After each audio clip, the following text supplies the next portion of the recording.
came home from prison and my 9-year-old asked me, "Who are you?" I stood by the door with my release papers in hand, staring at the kid whose goofy smile I would never mix up. "Clayton, baby, it's me. It's Mommy. I'm home." Clayton went pale like he'd seen a ghost. "But Daddy said you died in prison." "What?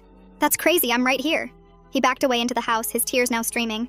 No, Mommy's dead. We went to her funeral. I put flowers on the wooden box she was in." "What box? What funeral?" I stepped forward, but Clayton ran deeper into the house. "Daddy!" My husband Carter appeared in the hallway, and when he saw me, his knees literally buckled. "Who are you?" He pulled Clayton behind him, protective. "Carter, what are you talking about?" "It's me, Vivian. I just got released from prison." I held my release papers out, but he didn't move. "Vivian died 8 months ago." His voice was breaking. "Sewer slide in her cell. The warden called me himself and delivered the goodbye letter. I identified the body. We buried her. My legs felt weak. That's impossible. I wrote you letters every week. I called when I could. We talked about Clayton's birthday 3 weeks ago." Carter shook his head slowly. "I haven't gotten a letter or call in 8 months. Not since..." He paused. "Since my wife died. I don't know who you are or what kind of sick game this is, but you need to leave." "Game? Carter, I'm your wife. We've been married for 12 years. He walked to the kitchen drawer and pulled out a folder. His hands were steady now, like he'd made up his mind about something. Inside were documents, a death certificate with my name, official prison letterhead saying I'd taken my own life, a program from my funeral with my picture on it. "This is my wife's death certificate," he said quietly, signed by the prison doctor. I stared at the papers. They looked real. Official seals, signatures, everything. "This is fake. It has to be. Someone's lying to you." Clayton peeked around his father. "You smell like Mommy," he whispered to me, "like her shampoo." But Carter remained firm. He pulled Clayton back gently. "Buddy, I know you miss Mommy, but this isn't her. Sometimes bad people pretend to be someone we love." The way he said it, so protective, so sad, made me feel crazy. That's when a woman appeared from the hallway. Blonde, maybe 30, with her hand resting on a visibly pregnant belly. She looked about 7 months along. "Carter? Is everything okay?" She walked over and touched his arm. "This woman says she's Vivian," Carter said quietly. The blonde woman's eyes immediately filled with shock and sympathy. "Oh, honey." She reached her hand out to me. "I'm so sorry. But after Carter lost his wife, we met in a support group. I lost my husband too. I know how horrible grief can be." She turned to Carter. "Should I call the police? You married someone else?" My voice cracked as I saw the ring on her finger. "It's been 8 months and you're already having a baby with someone else?" I grieved. I moved forward for Clayton. "Cassandra has been wonderful with him." Cassandra squeezed his hand. "Clayton, sweetie, why don't you go to your room while we handle this?" Clayton looked at me one more time. He was starting to believe me. "But she has Mommy's voice too." I gave him our signature smile that used to mean pancake time. "She did the smile." Cassandra kneeled down to him. "I know, sweetie." Clayton's eyes lit up. "Can I go hug her?" he asked hopefully. "No, honey. Your Mommy is in heaven, remember? We visited her special place last week. I tried to protest, but she sent Clayton upstairs and pulled out her phone. "I'm sorry, but I need to protect my family." She dialed 911 while my husband just stood there. "Yes, there's a woman at our house claiming to be my husband's deceased wife. She seems mentally ill." "Wait." I was desperate now. "Ask me anything. Anything about us that only I would know," I begged Carter. "Our first date was at that terrible Chinese place. You got food poisoning. Clayton was born during a snowstorm." Carter's expression shifted, but that's when Cassandra interrupted. "Anyone could find that out. Social media, talking to friends. Ma'am, I understand grief makes people do things, but this is cruel. The scar on my stomach from my C-section," I continued. "That looks like a sword." Carter's face went white. "How do you know that?" I lifted my shirt slightly, showing my sword-shaped C-section scar. Carter stumbled backward. "Oh my God. How is this possible?" Cassandra's hand tightened on his arm. "Carter, scars can be faked. Don't let her manipulate you." I could tell Carter was torn. The police arrived within minutes. The officer looked at my release papers, then at the death certificate that Carter showed him. "These release papers look legitimate," the officer said. "But so does this death certificate. Let me make some calls." He stepped aside, phone to his ear. After 5 minutes, he came back. "The prison confirms Vivian Jennings died 8 months ago. Sewer slide. Body was released to the family." He looked at me with pity. "Ma'am, I don't know who you are, but you need to leave. If you come back, you'll be arrested." As they led me away, I heard Clayton crying through the upstairs window. "But she knew about the scar. Mommy always said it's because I was her warrior." I could hear Cassandra's voice soothing him. "Sometimes people do research. Your daddy talks about your mommy online sometimes. People can learn things." But the way she said it made my blood run cold. Something fishy was happening, and I was going to find out. I drove 2 blocks away and pulled into an empty parking lot behind a closed grocery store. My hands shook so hard I could barely turn off the engine. The release papers sat in my lap, crumpled from where the officer had grabbed them to check. I kept hearing his voice saying the prison confirmed I died 8 months ago. My phone had 3% battery left and nowhere to charge it. I reclined the seat back and stared at the car's ceiling, trying to make sense of what just happened. Carter's face when he saw me kept playing in my head like a movie I couldn't turn off. The way he looked at me like I was a stranger. The way Cassandra touched his arm, protective, like she owned him now. Clayton crying through the window about the scar. I must have dozed off because when I opened my eyes, gray light was coming through the windshield. My neck hurt from the awkward angle and my mouth tasted awful. I checked my phone, 2% battery, 6:47 a.m. The county records office opened at 8. I started the car and drove downtown, my release papers clutched in one hand. The clerk at the records office was a tired-looking woman with glasses hanging on a chain. I slid my papers across the counter. She glanced at them, then typed something into her computer. Her fingers stopped moving. She looked at the screen, then at me, then back at the screen. She picked up her phone without saying anything and pressed a button. A man in a tie came out from a back office, the supervisor based on his badge. He looked at my papers, typed on the same computer, and his eyebrows went up. "Ma'am, our system shows you deceased as of 8 months ago," he said quietly. "Death certificate filed by the Department of Corrections." My stomach dropped. "That's impossible. I just got out yesterday. I'm right here." He clicked his mouse a few times. "The record shows Vivian Jennings died by suicide in custody. There's a death certificate on file." He paused. "Would you like a copy?" I nodded because I couldn't speak. He disappeared into the back and returned with a printed document. My name, my birth date of death 8 months ago, the prison doctor's signature, an official state seal that looked completely real. I walked out to my car on shaky legs and sat in the driver's seat comparing the two documents. The release papers had official letterhead, signatures, stamps. The death certificate had official letterhead, signatures, stamps. Both looked legitimate. Both had state seals. Someone went to huge trouble to make the world think I died while keeping me alive in prison. Someone with access to official systems and documents. Someone who could fake a death certificate and make it appear in government databases. I needed to figure out who and why, but I had no idea where to start.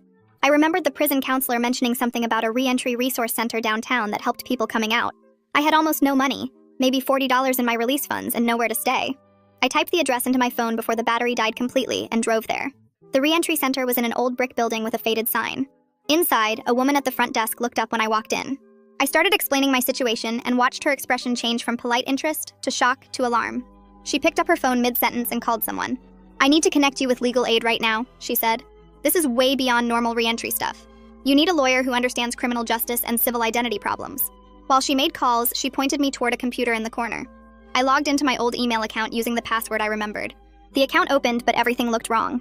I checked the login history. 8 months ago, my account was accessed from an IP address I didn't recognize. The same day, my password was changed. I got locked out right when the death documentation appeared. Someone had taken over my email account to stop me from contacting anyone. I went back to the front desk and asked to use the phone. The woman handed it over, and I dialed the prison's records department from memory. A bored-sounding clerk answered. I asked about my outgoing mail logs and phone records. She put me on hold. 15 minutes of bad elevator music later, she came back. "Those records require a formal written request. Processing takes 4 to 6 weeks." I hung up feeling defeated. Everything required waiting, required paperwork, required time I didn't have. The re-entry worker got off her phone and smiled at me. "Legal aid is calling you back. They're scheduling an intake appointment." Her phone rang 5 minutes later. She handed it to me and I talked to someone who scheduled me with an attorney named Halima Ward. 3 days from now. 3 days felt like forever when I had nowhere to sleep and my son thought I was dead. The re-entry worker must have seen my face because she made another call and found me an emergency shelter bed for tonight. I thanked her and left with the address written on a scrap of paper. Back in my car, I couldn't stop thinking about Clayton's face when he saw me. The way his eyes lit up for just a second before the fear took over. He recognized me. He knew my smell, my voice, my smile. Before Cassandra convinced him otherwise, he knew I was his mom. I found a notebook in my glove compartment and started writing. Every detail I could remember about our life together. The way I used to make pancakes shaped like dinosaurs. The song I sang when he couldn't sleep. The game we played where we pretended his toy cars could talk. The time he broke his arm falling off the swing and I held him in the emergency room. His favorite stuffed elephant named Mr. Trunk. The scar on his knee from learning to ride his bike. Things only his real mother would know. Things I might need to prove who I am. I drove to the shelter address the re-entry worker gave me. The building looked old and tired, with peeling paint and a flickering light over the entrance.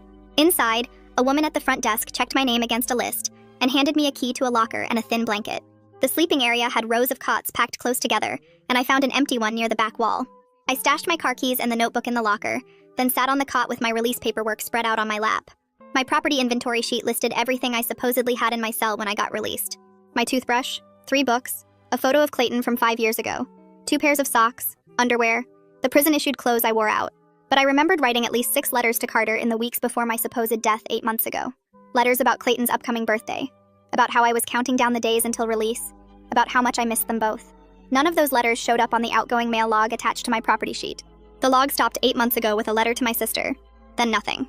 Like my ability to communicate with the outside world just vanished overnight. I woke up early when someone's alarm went off 3 cots over. My back hurt from the thin mattress and I felt gritty from sleeping in my clothes. I grabbed my stuff from the locker and headed out before the breakfast rush started. The death certificate Carter showed me listed the cemetery name and plot number. I punched the address into my phone and drove across town. The cemetery gates were open and I followed the winding road past rows of headstones until I found the section number. I parked and walked through wet grass, reading names and dates on markers until I saw it. My name, Vivian Jennings. My birth date, and a death date from 8 months ago. Fresh flowers sat in a metal vase attached to the headstone. Someone had been here recently, probably Carter and Clayton visiting what they thought was my grave. I stood there staring at my own headstone and felt like I was watching myself from outside my body. This thing existed in the real world. Someone paid money for it. Someone carved my name into stone. Someone put my supposed body in the ground under this exact spot. The whole thing felt wrong in a way that made my skin crawl. I pulled out my phone and took photos of everything. The headstone from different angles, the flowers, the plot number marker, the funeral home name engraved at the bottom of the stone. Then I walked back to my car and looked up the funeral home address. 3 blocks away. I drove over and parked in their small lot. The building was brick with white columns, trying to look fancy but mostly looking dated. Inside smelled like flowers and carpet cleaner. A man in a dark suit looked up from a desk when I walked in. I asked if I could speak to whoever handled arrangements for Vivian Jennings 8 months ago. He looked confused and asked if I was a family member. I told him I was Vivian Jennings and I needed to see the file. His face went pale and he stood up quickly, saying he needed to get the director. A few minutes later, an older man came out and introduced himself as Mick Elliott.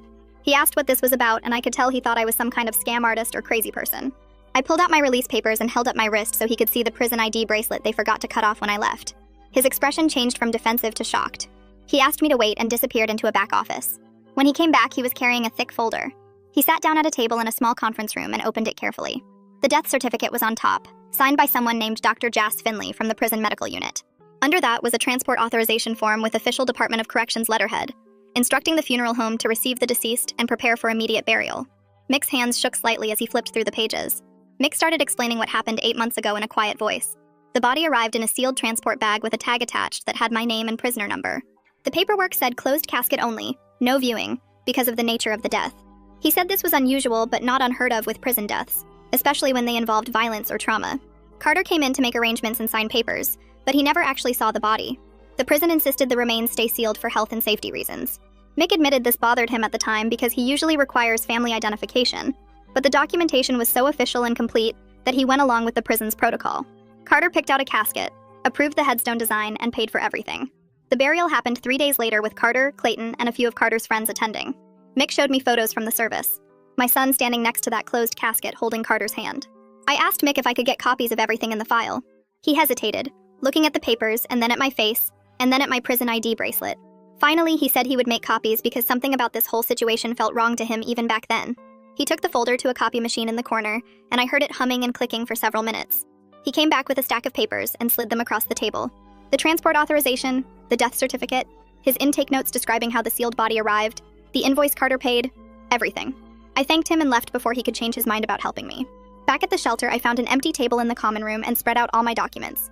Release papers on the left, death certificate and funeral home papers on the right, my property inventory sheet and the stopped mail log in the middle. I grabbed a pen and started writing a timeline on the back of an envelope. 8 months ago, something happened that made my letters stop going out. Same time, someone accessed my email account from an unknown location and changed my password. Same week, a death certificate got created with a prison doctor's signature. Days later, a sealed body got transported to the funeral home under my name.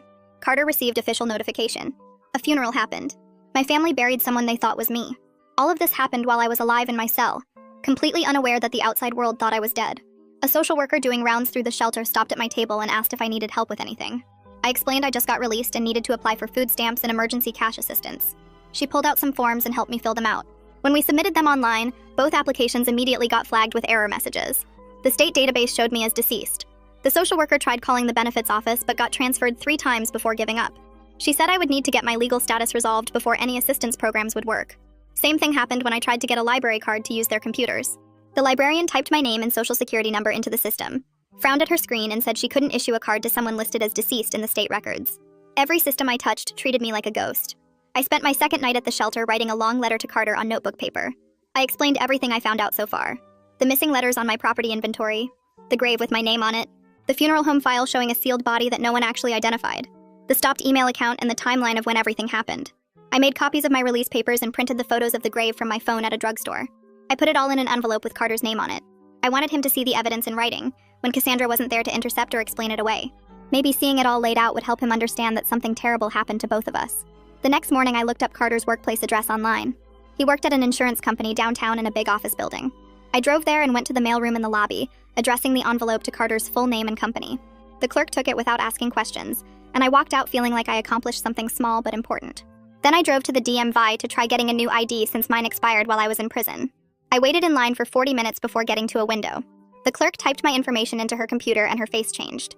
She called over a supervisor. The supervisor looked at the screen and then at me and said they couldn't issue identification to someone whose records showed them as deceased. I tried explaining about the prison error, but the supervisor just kept saying I needed to resolve my status with the State Vital Records Office first. I left the DMV with nothing, still unable to prove who I was to any official system. The legal aid office was in a rundown building near the courthouse, 3rd floor with no elevator. I climbed the stairs carrying my folder of documents, my legs still shaky from the DMV rejection. The waiting room had plastic chairs and outdated magazines, but the receptionist was kind when I explained I had an appointment with Halima Ward. She led me to a small office where a woman in her 40s sat behind a desk covered in case files. Halima stood up and shook my hand firmly, her grip warm and reassuring in a way that made my throat tight. She gestured to the chair across from her desk and pulled out a yellow legal pad, pen ready. I started talking and couldn't stop, the whole story pouring out while she wrote page after page of notes. She asked specific questions about dates and times, about who I talked to at the prison, about the exact wording on the death certificate. When I got to the part about Clayton recognizing my smell and smile, she looked up from her notes with something sad in her eyes but kept writing. An hour passed, then another, and she never once acted like I was crazy or lying. She'd handled cases where people were wrongly convicted, she told me, but never anything like this where someone got erased from official records while still breathing. The legal pad was half full by the time I finished, and she flipped back through her notes before speaking. We needed to file an emergency petition with the court, she explained, to legally prove my identity and get a protective order so I couldn't be arrested just for existing. Her voice was steady and professional as she laid out the timeline, warning me this could take months and would need solid proof. DNA evidence comparing me to Clayton would be essential, along with testimony from people who knew me before prison. I nodded, trying to absorb everything while she pulled up forms on her computer. The keyboard clicked as she typed, asking me questions about my background and family history. Did I have any living relatives who could provide DNA samples or testimony? My sister lived 3 states away, I told her, but we hadn't spoken since before prison because our relationship was complicated. Halima wrote that down and said complicated relationships were still useful for DNA comparison. She opened a new window on her screen and started listing all the evidence I'd gathered. The release papers with their official stamps and signatures. The funeral home file showing the sealed body transport. The timeline of when my email got locked. My stopped letters that never reached Carter. She typed quickly, organizing everything into categories. But we needed more, she said without looking up from the screen. My complete prison records, including surveillance footage from the day I supposedly died. Medical files showing I was alive and getting treatment. Visitor logs proving I had contact with staff. Phone records showing calls I made. She would file a Freedom of Information Act request for all of it, she told me, her fingers flying across the keyboard as she drafted the document. The request went to the Department of Corrections demanding every piece of paper and video related to my case. While that printed, she opened another document and started writing a letter to the prison warden. Her tone shifted to formal and stern as she typed about preservation of evidence and potential criminal violations. She copied the State Attorney General's office on the letter, she explained, because this situation went beyond normal administrative errors. Someone with access to official systems had deliberately falsified records, and that was a serious crime. The printer hummed as page after page came out, and she signed each one with a flourish before sliding them into envelopes.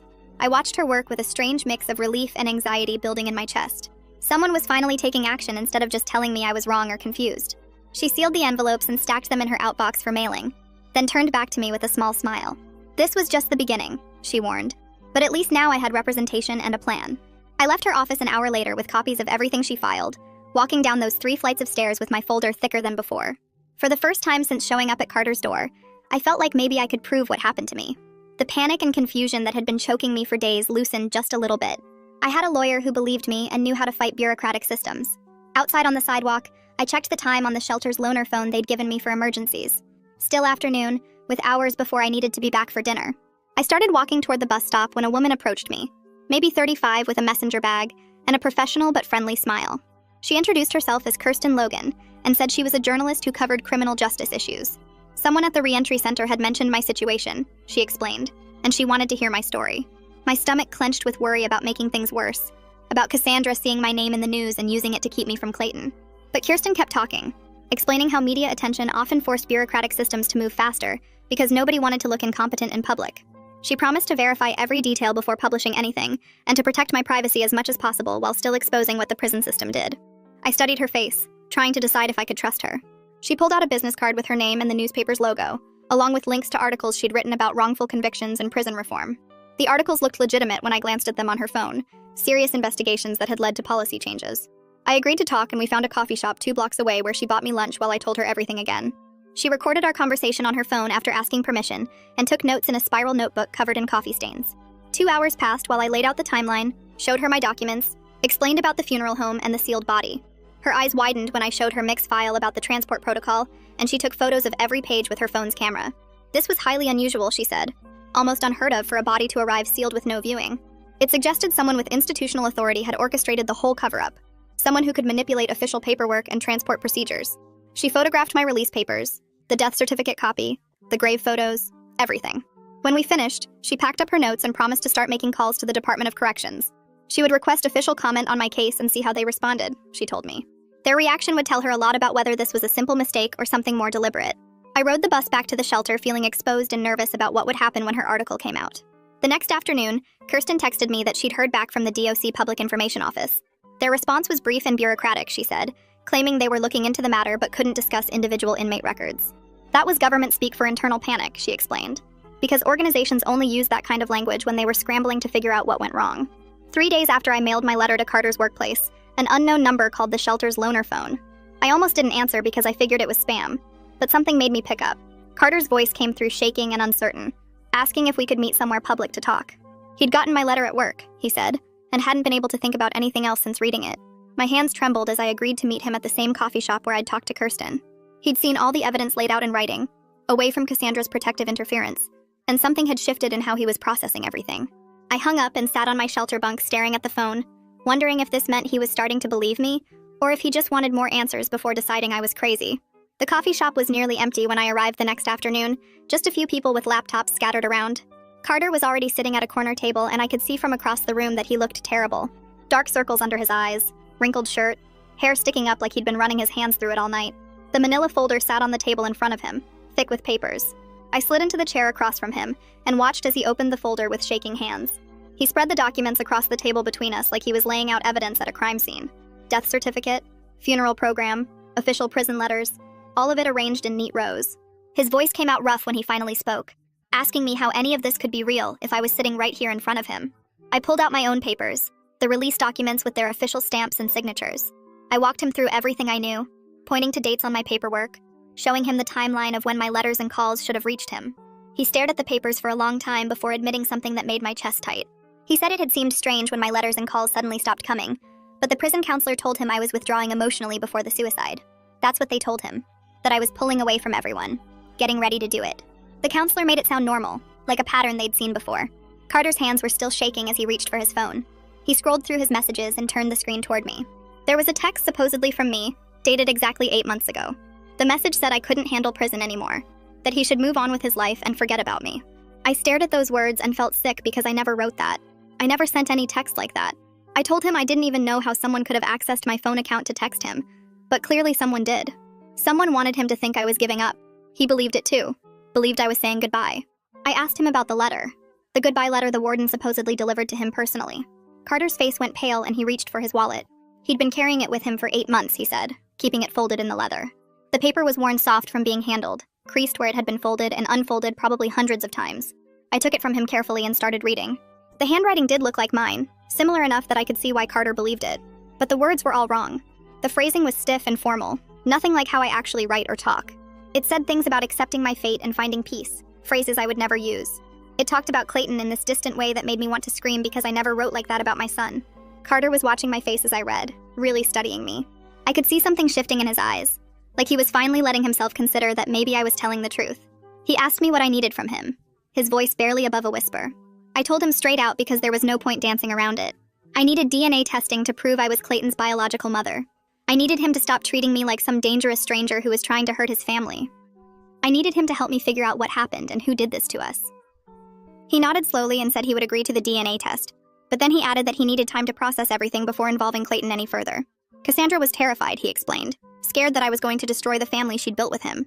She was pregnant and worried about what my return meant for her baby, for Clayton, for everything they'd created together. He needed to figure out how to handle the situation without traumatizing everyone involved. I wanted to argue, wanted to demand immediate access to my son, but I forced myself to stay calm. We exchanged phone numbers, typing them into each other's phones right there at the table. Carter promised he would cooperate with Halima's legal proceedings, that he wouldn't fight me on the identity restoration. As we stood up to leave, he reached out and touched my arm briefly. The contact was so quick I almost missed it. He said he was sorry for not believing me at first, that the death certificate and the funeral had felt so real. Accepting that I was gone had seemed easier than questioning official documentation from the prison system. I rode the bus back to the shelter in a daze, my emotions all tangled up, exhausted but also weirdly hopeful for the first time since this nightmare started. Having Carter as an ally instead of an enemy changed everything, even though the path forward was still messy and complicated. At least now I had someone who believed me, someone who could help prove I was who I said I was. 2 days later, my phone buzzed with a call from Halima. She had news that made my pulse speed up. The Department of Corrections had assigned an internal investigator to review my case after her formal requests in Kirsten's article. A woman named Antonella Colombo from the Office of Inspector General wanted to interview me about what happened. Halima gave me the address of a government office building downtown and told me to bring every piece of documentation I had. The building was gray concrete and glass, the kind of place that screamed bureaucracy. Antonella met me in a small conference room on the 3rd floor. She was maybe 40, with dark hair pulled back tight and sharp eyes that missed nothing. All business from the second I walked in. She had a recording device on the table and clicked it on before we even sat down. Her questions were detailed and specific, drilling down into my last months in prison. She wanted to know about my daily routine, which officers worked my housing unit, who handled my mail. She asked about the grievance I'd filed 8 months ago, the one about missing outgoing letters. Every time I answered, she took notes in tight, precise handwriting. She made copies of all my documents using a scanner in the corner. My release papers, the death certificate copy, the funeral home file, the photos of the grave, everything. She was particularly interested in which correctional officers had access to my housing unit and the mailroom. She asked me to write down every name I could remember, every face I'd seen regularly during those final months before I was supposedly dead. The interview lasted almost 2 hours, and by the end I felt wrung out. But Antonella seemed satisfied with what I'd given her. She packed up her notes and recording device, then told me she'd be in touch as the investigation progressed. She couldn't share details about what they were finding, but she promised to keep Halima updated on anything relevant to my legal case. Antonella closed her folder and looked at me with an expression I couldn't quite read. She pulled up something on her computer screen and turned the monitor so I could see it. The database showed my name with a death entry dated 8 months ago, but when she clicked on the details, something looked off. She pointed to a field that said verified by, and there was only one name listed instead of the usual multiple entries. Raina Harrington, mailroom supervisor. Antonella scrolled down and showed me the resignation date, exactly 2 weeks after my supposed death was recorded. The timing made my stomach drop. I stared at the name Raina Harrington, trying to figure out why it felt familiar. Then it hit me like a punch to the gut. Raina was the woman who worked in the mailroom, the one who always wore too much perfume and had long fake nails that clicked on the counter when she sorted packages. I remembered her because she was dating one of the corrections officers on my housing unit, a guy named Rodrigo, who had a thick mustache and always seemed annoyed when inmates asked him questions. I never had any major problems with either of them, just the usual prison staff attitude where they treated you like you were invisible or stupid. But 8 months ago, I did file a grievance. I had written 3 letters to Carter in 1 week because Clayton's birthday was coming up, and I wanted to make sure at least one got through. None of them ever made it to him. When I asked Raina about it, she got defensive and told me the mail system was backed up and sometimes letters got lost. I filed the grievance through the official process, documenting the dates I'd given her the letters and the fact that Carter never received them. The grievance went to her supervisor, and I never heard anything back about it. 2 weeks later, my outgoing mail privileges got suspended for some bogus rule violation I didn't even commit. Antonella was watching my face as I remembered all this. She handed me a yellow legal pad and a pen, and asked me to write down everything I could recall about that grievance. Every detail about the missing letters, every interaction with Raina, anything I remembered about Rodrigo or other staff members who might have been involved. She said she couldn't tell me specifics about the investigation because it was ongoing, but she confirmed they were looking into whether staff members falsified records to cover up mail theft or other types of misconduct. I started writing and the words just poured out. I wrote about how Raina always seemed rushed when I brought her outgoing mail, how she would toss the envelopes into a bin without really looking at them. I wrote about the grievance form I'd filled out, and how the response I got back was just a form letter saying my complaint had been reviewed and found to have no merit. I wrote about Rodrigo, and how he started giving me weird looks after I filed the grievance, like he knew something I didn't. I wrote about how my mail privileges got suspended right after that, and how I had to go through this whole appeal process just to be able to write to my family again. By the time I got my privileges back, Carter had stopped responding to my letters anyway. I thought he was mad at me or had given up on our marriage. I never imagined someone was literally making me disappear from the system. The pen shook in my hand as I kept writing. Antonella let me take my time, not rushing me, just occasionally nodding when I looked up. When I finally finished, I had filled 4 pages front and back with everything I could remember. She took the pages and read through them carefully, making notes on a separate pad. Then she looked at me with a serious expression and told me something that made my blood run cold. She said if Reina and Rodrigo were involved in this, I needed to stay far away from them. She said confronting them directly could mess up the investigation and potentially put me in danger. She said people who would go this far to cover up their crimes might do worse if they felt threatened. I promised her I wouldn't try to contact them, but inside I was screaming. These people had stolen my life, erased my identity, made my husband think I was dead, all to hide the fact that they were stealing mail. The thought made me want to throw up right there in her office. Antonella walked me out and told me she'd be in touch as the investigation moved forward. She reminded me one more time not to do anything stupid like trying to find Reina or Rodrigo on my own. I nodded and left the building feeling like I might collapse. Back at the shelter, I couldn't focus on anything. I kept thinking about Reina's clicking nails and Rodrigo's mustache and how these 2 random people had destroyed everything. That evening, my phone buzzed with a text from Kirsten. Her article had just gone live. I clicked the link and there it was, the headline reading, "Woman declared dead by prison system fights to reclaim her life." She had written it carefully, focusing on the documents and the systemic failures rather than making it sound like some crazy drama. She included quotes from my interview, photos of my release papers next to the death certificate, and questions about how the prison system could lose track of a living person. The article was good, really good, and I felt grateful that someone was telling my story the right way. Within an hour, the article started getting shared on social media. I watched the comments pile up on my phone screen. Most people were outraged, saying things like, "How does this even happen?" And "The system is so broken," and "This poor woman." Some people were skeptical though, saying I was probably a con artist or mentally ill, that there had to be some reasonable explanation. But the supportive comments outnumbered the negative ones by a lot. People were sharing the article and tagging news organizations and government officials. It felt like maybe something good could come from all this attention. The next morning, the shelter director called me into her office. She looked stressed and uncomfortable. She told me she'd received a phone call the night before from someone claiming I was dangerous and shouldn't be around vulnerable people. The caller had said I was violent and unstable and that having me at the shelter put everyone at risk. The director said she didn't believe any of it, that I'd been nothing but quiet and respectful since I arrived. But she had to take the threat seriously because of liability issues and the safety of the other residents. She was really sorry, but she needed me to find somewhere else to stay. I felt like I'd been punched in the stomach. I gathered my few belongings and called Halima from outside the shelter. She sounded angry when I told her what happened. Angry at whoever made that call, not at me. She said she had some emergency legal aid funds she could use to get me into a cheap motel for a few weeks while we worked on more permanent housing. 2 hours later, I was checking into a rundown motel on the edge of town. The room smelled like cigarettes and cleaning chemicals. The bedspread had stains I didn't want to think about, and the TV only got 3 channels. But it had a door that locked and no one could tell me to leave. After weeks of the shelter's chaos and years of prison's constant noise and surveillance, having a private space felt like the biggest luxury in the world. I sat on the bed and just breathed for a few minutes, letting the silence sink in. My phone buzzed with a text from Carter. He said Cassandra had seen Kirsten's article and was really upset. She was worried that all the media attention would bring chaos into Clayton's life, that reporters might show up at the house or at his school. He asked if I could avoid doing any more publicity until the legal stuff got sorted out. I texted back that I understood and would hold off on any follow-up interviews. I didn't tell him that Kirsten had already asked me about doing more coverage. I didn't want to make things worse between him and Cassandra. 2 days later, Halima called with news. The court had scheduled a hearing on her emergency petition for 2 weeks from now. She said we needed to spend that time gathering as much evidence as possible. We needed the DNA results comparing me to Clayton. We needed my complete prison records showing I was alive when I was supposedly dead. We needed testimony from people who knew me before I went to prison. She rattled off a whole list of things we had to pull together, and I wrote them all down on the motel notepad. 2 weeks suddenly felt like no time at all to prove I existed. The first thing on Halima's list was contacting my sister. I hadn't talked to Rachel in almost 4 years, not since before I went to prison when we had a huge fight about money I borrowed and never paid back. I sat on the motel bed staring at my phone for 10 minutes before I finally called her number. She answered on the 3rd ring. Her voice sounded older, tired. I told her it was me, and she went completely silent for like 30 seconds. Then she started crying and asking how this was possible because she got a letter 8 months ago from the prison chaplain saying I died. The letter had official prison letterhead and everything. She said she felt terrible for not coming to the funeral, but she was broke and lived 3 states away, and our relationship had been so bad.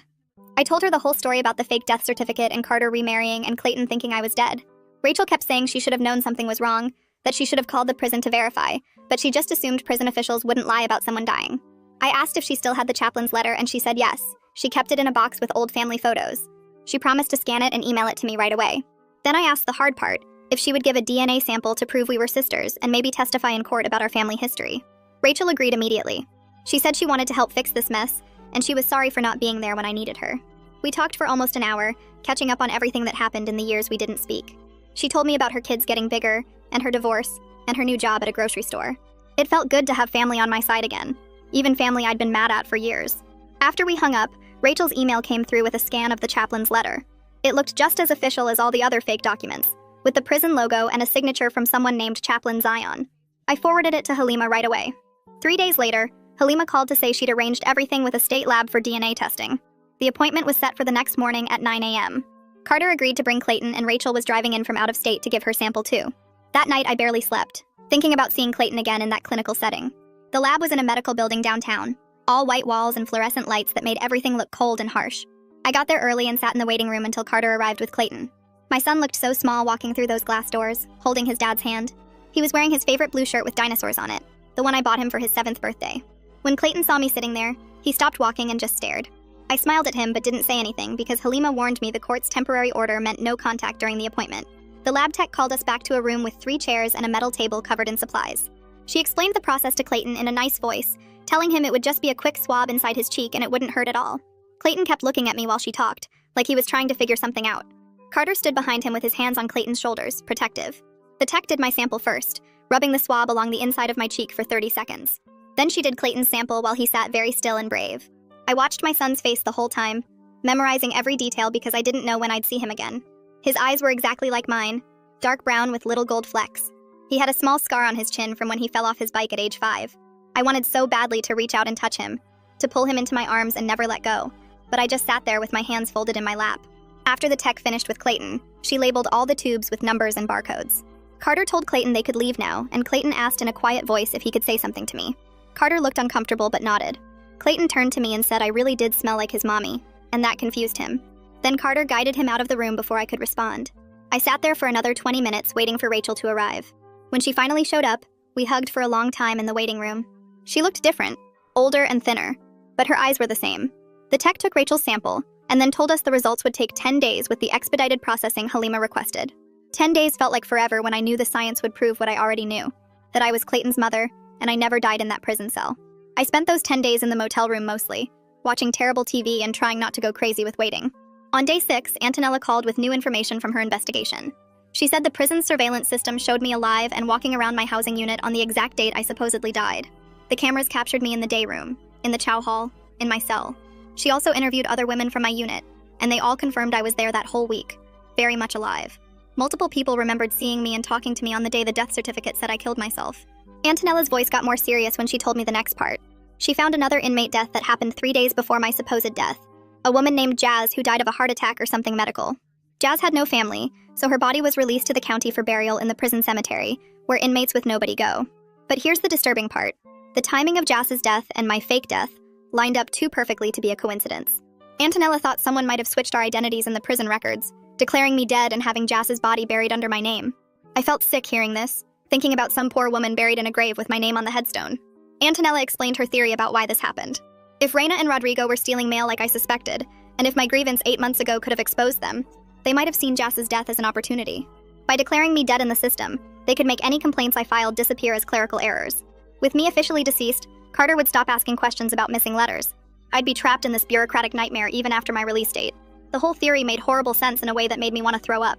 They declared me dead and buried someone else under my name just to cover up stealing mail and whatever other shady stuff they were doing. Carter would stop calling the prison asking why his wife wasn't writing back. Any grievances I filed would get dismissed because dead inmates don't file complaints. I asked Antonella what would happen to Reina and Rodrigo if she proved this theory true. She said they could face federal charges for falsifying government documents, mail fraud, and civil rights violations. The prison administration could also face huge liability for failing to catch such a massive error in their system. Federal investigators might get involved. People could lose their jobs. There might be lawsuits. Antonella told me she was building a strong case but needed more evidence before bringing charges. She was tracking down the transport records for Jazz's body and interviewing more staff members who worked in the mailroom. Everything was moving forward, she said, but these investigations take time. I thanked her and hung up, feeling angry and validated at the same time. Angry that people would destroy my life just to hide their crimes. Validated that someone in authority finally believed my story and was working to prove it. 5 days before the court hearing, Halima called my motel room at 8 in the morning. The DNA results were back from the state lab. She read the numbers to me over the phone. 99.97% probability that I was Clayton's biological mother. My sister's DNA confirmed we were siblings. The lab had no doubt about my identity. Halima said she was filing the results with the court within the hour and sending copies to Carter's lawyer and the state attorney. I sat on the motel bed after hanging up, staring at the printed email confirmation she sent to the business center downstairs. Science proved what I already knew, but seeing those numbers made it real in a way that felt different. My phone rang again 2 hours later. Carter's name showed on the screen. I answered and heard him crying before he said anything. He kept apologizing, saying he didn't know how to process that he buried someone else while I was still alive. His voice broke when he asked if we could meet again to talk about telling Clayton the truth. I said yes immediately. We agreed to meet at the same coffee shop the next morning. I spent the rest of the day pacing the motel room, thinking about seeing Carter again now that he finally believed me completely. The next morning I got to the coffee shop early and sat in the same booth we used before. Carter arrived 10 minutes later carrying a manila envelope. He looked like he hadn't slept much. He sat down across from me and slid the envelope over. Inside were printed photos from Clayton's 8th birthday party that happened 3 months ago. A birthday I missed because everyone thought I was dead. I looked through the pictures one by one. Clayton wearing a superhero cape, blowing out candles on a Batman cake, opening presents in our living room that now belonged to Cassandra too. Seeing my son's face in those moments, I should have been part of, made me want to scream. Carter watched me look at the photos and started talking. He explained that Cassandra was struggling hard with the reality that I was alive. She built a whole family with him believing I was gone forever. Now she was 7 months pregnant and scared about what my return meant for her marriage and her baby's future. I understood why she felt that way, but it didn't change anything about what I needed. I told Carter I didn't want to destroy his new family, but I also wouldn't be erased from Clayton's life anymore. We needed to figure out a way for everyone to exist together, even if it was messy and uncomfortable, because Clayton deserved to know his real mother. Carter nodded and suggested we start with supervised visitation once the court officially restored my identity. That would give Clayton time to adjust slowly instead of overwhelming him all at once. It wasn't what I wanted. I wanted to hold my son and never let go. But I agreed because pushing too hard too fast could hurt Clayton more. The court hearing arrived on a Tuesday morning. Halima met me outside the courthouse at 9. We went through security and waited in a hallway until they called our case. The courtroom was smaller than I expected. The judge sat behind a tall wooden desk. A state attorney sat at one table. Halima and I sat at another. My sister flew in and sat in the gallery behind us. Halima stood and presented our evidence piece by piece. The DNA results showing 99.97% certainty I was Clayton's mother.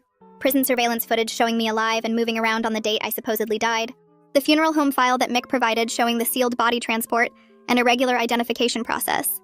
Antonella's investigation findings about Reina and the suspicious timing of everything. My sister's testimony about our family history and the fake letter she received about my death. The state attorney stood up when Halima finished. He said the state didn't contest the facts and agreed that my identity should be restored immediately. The judge looked at all the paperwork spread across her desk. She asked me to stand and state my name for the record. I said my name out loud in that courtroom. Vivian Jennings. The judge issued her order right there. She declared that I was alive. The death certificate was issued in error. All state agencies must correct their records immediately. She also granted a temporary visitation order allowing supervised contact with Clayton, while a full custody evaluation got scheduled. Walking out of the courthouse with legal proof that I existed felt strange after weeks of being treated like a ghost. Halima hugged me on the steps outside. She said this was just the beginning. We still had to pursue accountability for what happened and figure out permanent custody arrangements. But at least now I was officially alive again, and Clayton's legal mother in the eyes of the law. That's everything I had for you today. I always try to make sure you leave with something useful, not just a story. If it gave you an idea or a little clarity, then it did its job. Subscribe so you don't miss the next one.